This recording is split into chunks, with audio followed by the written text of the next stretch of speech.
Cepet banget ya ini ya. Cepet iklannya ya, gitu Seru doang ya. banget. Betul. Oke, Ustaz. Kita mau bertanya lagi ya Tiara ya. Tadi kan Kamu kita atau aku nih yang mau tanya nih? terserah Pak produser aja yang tanya gimana. Oke. Kamu aja tak ayo langsung. Kamu Bentar ya, kamu ya. oke aja ya. Ini Ustaz, tadi kan mengenalkan Quran sejak dalam kandungan. Nah, kalau mengenalkan sholat gitu, mulai sejak kapan harusnya gitu Ustaz? Sholat ya? Ya, sholat. Sholat itu kalau secara normatif gerakannya memang diajarkan ketika sudah 7 tahun.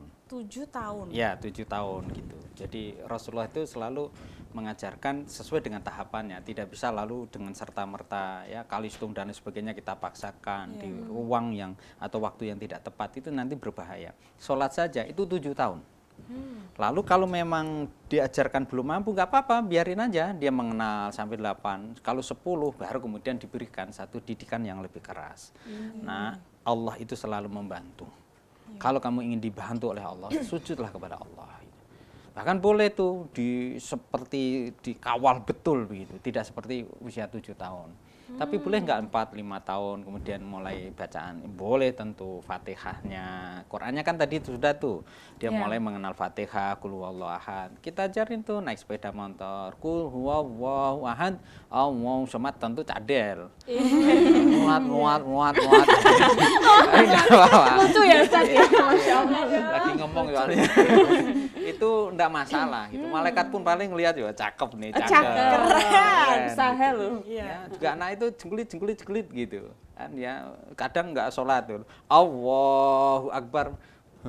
Ada minyak, langsung balik dia, enggak sholat itu langsung lompat. Gitu. Sering terjadi Ustaz. Iya. Jadi startnya tidak mulai 7 itu ya, memang di perintahnya 7 gitu kan. Tapi kita boleh agak keras gitu ya kalau sudah 10. Akan tetapi kalau pembiasaan tadi itu sebaiknya dari kecil, dari balita. Sudah sering kita ajak itu sholat. Ya, walaupun dia mungkin sambil main-main sujud terus main lagi gitu. Itu sudah harus kita kenalkan, kita ciptakan lingkungan seperti itu. Ayo sholat yuk, sholat. Nah, ayo di samping Umi yuk sholat. Nah, itu sudah dari mulai 2 tahun 3 tahun. Pembiasaan itu ya sudah harus dibiasakan. Ya. Tapi kan ada yang bilang bahwa kalau misalkan 7 tahun itu nggak sholat boleh dicambuk 10. kayak gitu. 10. Sebenarnya 10 ya. Ya.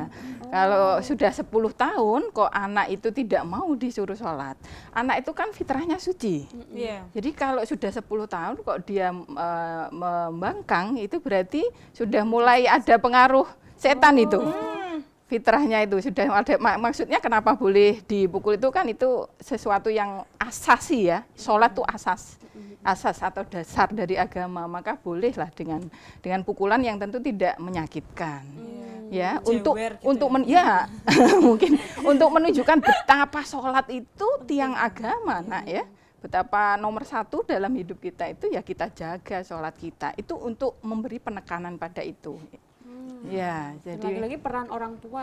Orang tua gitu ya. Mengenalkan sholat itu dari umur balita tentunya Ustaz. Tapi biasanya kalau sudah dari balita, dari itu sudah dikenalkan, tidak perlu kita memakai pukulan. Sudah Karena juga udah nggak kaget juga ya, terbiasa. dia udah terbiasa benar sekali Ustaz. Nah ini Ustadz, anak kecil itu kan punya kemampuan menghafalkan sesuatu yang luar biasa nih. Bahkan sekarang banyak hafiz usia kecil, bener banget ya, ada acaranya ya. Benar. Kemudian itu secara sunnah bagaimana kita harus mengenalkan bacaan sholat, surat pendek atau bacaan doa lain seperti itu Ustadz? Ya, baik. Dari awal itu baik gitu. Tapi sekali lagi kepiawaian orang tua melihat secara jeli. Ya, melihat secara jeli kebiasaan juga role model tadi. Alangkah lebih indah kalau kemudian pola-pola seperti surat pendek dan lainnya itu diajarkan dengan cara bermain, bukan kemudian cara yang terstruktur, sepaneng gitu. Dia tanpa sadar, kita loh kuliah saja. Kalau kemudian di dalam kelas sama kita kuliah di pinggiran pantai, kira-kira enakan mana tuh? Enak nggak kuliah Ustaz? Kamu sesat. Enak nggak kuliah di pinggir pantai, slow ya kan? Tiba-tiba kena ombak mati gitu ya. Jadi matinya kan syahid, wong lagi nuntut ilmu. Tapi ya kita harapkan ya di masjid sujud gitu ya. Nah, tapi menjadi penting ya di dalam persoalan ini kita melihat betapa apa ya, satu kedisiplinan itu ukurannya. Disiplin di dalam memberikan pendidikan, tapi tidak lalu menjadi keras. Lah anak lo 8 tahun, 7 tahun begitu nggak sholat, lalu di ini kan ya nggak bisa. Dan kadang nyun sewu ini di masjid-masjid ya, jangan terlalu keras lah sama anak-anak. Ketika kemudian, wah mendingan nggak usah di masjid dah, rame bikin ini aja. Nah kalau anak tidak mulai dari ke masjid, kemana lagi? Cuma memang harus dikontrol. Gitu kan, dan pada anak-anak di jalanan ya, mereka kemudian nongkrong-nongkrong dan seterusnya itu mulai 7 tahun silahkanlah gitu. Ada hal lain juga yang terpenting saya kira untuk kita ingatkan bersama, termasuk juga saya, bahwa ngoprak-ngoprak anak itu penting. Ya, bahkan para nabi ataupun para orang-orang dulu itu selalu mengingatkan, nak, abimu selama masih hidup masih bisa ngingatin. Tapi kalau ayah, ibu sudah mati, siapa yang akan ngingetin kamu? Maka dari mulai sekarang pembiasaan kamu, yang kemudian harus dimulai dengan sholat yang baik. Qur'annya kamu latih dengan baik. Nanti kalau kami mati, siapa yang bacain Qur'an? Siapa yang akan doain? Kalau bukan kamu. Jangan sampai Pak Ustadznya yang doain karena kamu bayarin. Kami ingin kamu yang baca Qur'an. Di atas kubur itu, begitu ke ayah, ibu kami nanti dikubur, kamu yang bacain. Tiap malam kamu bacakan, kau berikan itu sebagai doa kepada kami. Kami nggak ngarepin apa-apa. Itu yang kemudian diharapkan nanti. Kalau dia nggak terbiasa baca Quran, bagaimana? Dan kami mengikhtiarkan memang begitu SMP kalau bisa pesantrenkan. Ya, kita ini era-era sekarang agak kewalahan tuh menghadapi gadget pada anak. Gimana nih Ustadz? Tanggapan Ustadz mengenai kalau anak zaman sekarang, anak balita, anak 5 tahun pun udah dipegangin gadget. Iya, begitu Ustadz ya, dan itu mungkin Ustadz bisa membantu sebentar untuk bagaimana mengilustrasikan, karena gadget itu bagian yang sudah is a part of our life, tapi juga menjadi challenge bagi kita. Bagaimana kemudian gadget itu bisa secara arif kita pakai, termasuk pada anak-anak. Jadi kita harus bijaksana ya, kita kan mendidik anak-anak di era milenial. Anak-anak yang memang tidak bisa lepas dari teknologi ya. Maka kalau untuk melarangnya juga kurang wise, kurang bijak. Tapi bagaimana kita membatasi, itu penting sekali. Jangan kita kasih HP tuh seharian ke anak.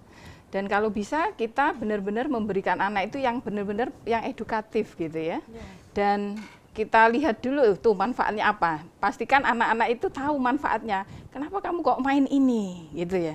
Kenapa anak kamu kok milih game ini, suka game ini. Apa coba manfaatnya. Nah, kita ajak tuh anak dialog. Oh mungkin kalau main game perang-perangan ini saya bisa mengatur strategi. Misalnya begitu ya anak-anak ya usia SD itu kan. Oke, boleh. Apalagi misalnya bisa melatih kekompakan misalnya. Paling tidak ketika anak-anak main games itu otak dia bekerja fokus pada kemanfaatan dari itu. Gitu ya. Dan itu pun harus dibatasi ya, setengah jam lah cukup ya, setengah jam sebagai refreshing aja. Jangan benar-benar dilarang total. Memang Nabi sendiri menyuruh mendidik sesuai dengan zamannya itu kan. Bisa terjadi manakala orang tua punya waktu. Itu yang tidak mudah. Atau saya setujulah dengan tokoh-tokoh psikolog itu bahwa punya kelekatan dengan anak itu. Kita ini sama orang tua ya, termasuk kritik pedas bagi kami ini atau kritik yang membangun betul itu. Jangan sampai kemudian kita terlarut dalam kehidupan kita sampai kemudian lupa anak-anak kita itu. Ini tadi kullukum ra'in, kita akan ditanya. Engkau menjadi sukses kayak gini ya, Umi sama Bini ini. Umi sibuk sekali. Ini menjadi kritik ketika anak kita berbicara. Dan mari kita orang tua itu selalu menselaraskan. Memang resikonya orang tua harus capek. Menjadi pembohong. Bohonglah seorang ibu itu. Untuk anak. Ibu, Umi tidur. Enggak. Umi enggak capek. Padahal capek sekali. Umi ayo main yuk. Iya, begitu kita datang ke rumah ayah yang sudah capek dari mulai sebelum subuh sampai maghrib itu, ayah ini ada bola, oh bola ya, sudah sana main sendiri, capek sekali. Anak pasti akan mencari kompensasi lain. In some cases itu pasti terjadi. Kalau kemudian seperti itu, maka kita evaluasi nih, orang tua jangan merasa capek di hadapan anak-anak itu. Kamu makan dah gitu. Enggak, ini untuk ayah aja. Walaupun jarang ya anak-anak kita sekarang. Wow. Itu diajarkan Nabi loh. Kayaknya kan kita bercanda nih, tapi Nabi itu selalu kul ma yalika. Ya Allah. anak-anak kalau mau makan, nih ajarkan nih akhlak. Ini ada ayam, ya. Ini ada tempe, ini ada bebek. Kamu tempe aja ya. Gitu. Itu ada kisahnya itu, Ustaz. Iya. Pada zaman Rasulullah itu ada kisahnya toh, Umar bin Abi Salamah ya. Jadi waktu itu masih dalam pengasuhan Rasulullah gitu ya, masih kecil. Kemudian ya seperti tabiat anak kecil suka bermain-main, maka dia pilih tuh makanan sesukanya dari nampan sana ya.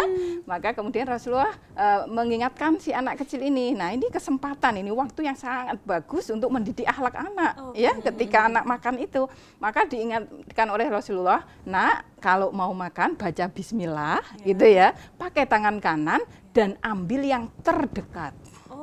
Ambil yang terdekat. Biasanya kan kalau gitu ya. yang apa? Pokoknya yang disukai sana. Makanya kalau mampu nih orang tua beli meja didekatkan. bunder yang bisa muter. Jadi dan mah ya didekatkan ya. semuanya. Biar sesuai sunnah Nabi. Solusi ini buat teman kami semuanya ya. Pokoknya deket sambel ya udah makan sama sambel aja. Atau orang tuanya mungkin mendekatkan ya. Itu mengajarkan secara biar tauhid itu tidak. sangat bagus. Kul ma yalika ya waladi, makan yang ada di sekitarmu. Kenapa begitu? Karena ada rizki minallah. Itu rizkimu, kamu jangan serakah dengan rizki yang lain. Kalau puteranmu itu terima. Kalau memang ini bagianmu tempe, akan terasa tetap tempe. Ya tetap Tapi kan penerimaannya, alhamdulillah ya Allah, saya diberikan tempe, mudah-mudahan saya tetap ranking 1. Prestasi gitu, ya kan? Daripada yang nggak terima, udah tempe, busuk lagi dan seterusnya. Jadi itu proses penerimaan akhlak tinggi itu. Oke, dan anak pun juga diajari waktu dia juga pada saat melakukannya gitu ya Ustaz ya. Ya, ya. Maksudnya biar gampang Ya, untuk kita betul itu. mendidiknya gitu. Kita itu seringkali parsial mendidik anak, tidak terintegrasi, tidak menjadi bagian. Contoh misalnya, kita mau naik motor nih, ayo cepetan mau sekolah dan mengajarkan anak dengan sabar terpisah. Gara-gara kemudian sekolah kita menghardik anak kita, bahkan kadang kemudian kita paksa tanpa ada dan sebagainya. Itu tidak terintegrasi. Ada teman kita yang datang dari jauh, "Ini teman lama ini," kita tidak pernah memperhatikan mendidik anak. Padahal kemudian kita bisa sambil mendidik. Nah, Quality time. iya, ini ada temannya Umi loh yang jauh, ya kamu muliakan dengan baik, sana ambilin teh dan seterusnya. Mendidik anak dapat, memuliakan tamunya dapat. Jadi sambil ngantar anak ke sekolah gitu ya, itulah kesempatan kita untuk mengajarkan anak-anak untuk bagaimana membangun pola pikir anak. Rasulullah pun juga mencontohkan itu, ya.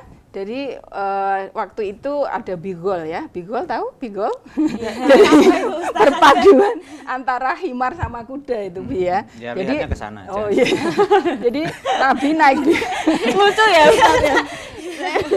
Nabi itu naik blasteran ya. Jadi Nabi itu naik bigol, di belakangnya itu anak kecil. Nah, saat itulah Nabi ajarkan tuh pada anak kecil itu. Jadi memanfaatkan tadi orang tua mengajarkan di saat berkendaraan tadi itu masa yang tepat untuk anak-anak. Nabi ajarkan, "Nak, jagalah Allah, maka Allah akan menjagamu." Nah, itu di saat perjalanan itu. Naik kendaraan, jangan malah di kendaraan saling diam atau Dimarahin juga. Malah iya, mungkin larut dengan kemacetan gitu ya.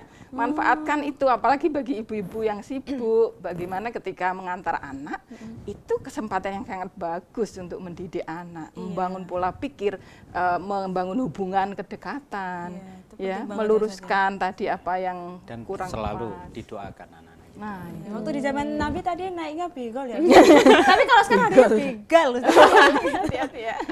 Oke teman ngopi. Aduh cepet banget ya Tiara ya. Kita excited loh. Iya harus loh, excited. bener banget. Nah, nanti kita akan kembali lagi teman ngopi semuanya. Betul. Teman-teman bisa live streaming di TV Kuda TV /live. ya Atau telepon juga bisa ya di 3569773 73 kali. Nanti kita akan kembali lagi tetap di ngopi. Ngobrol pena inspiratif.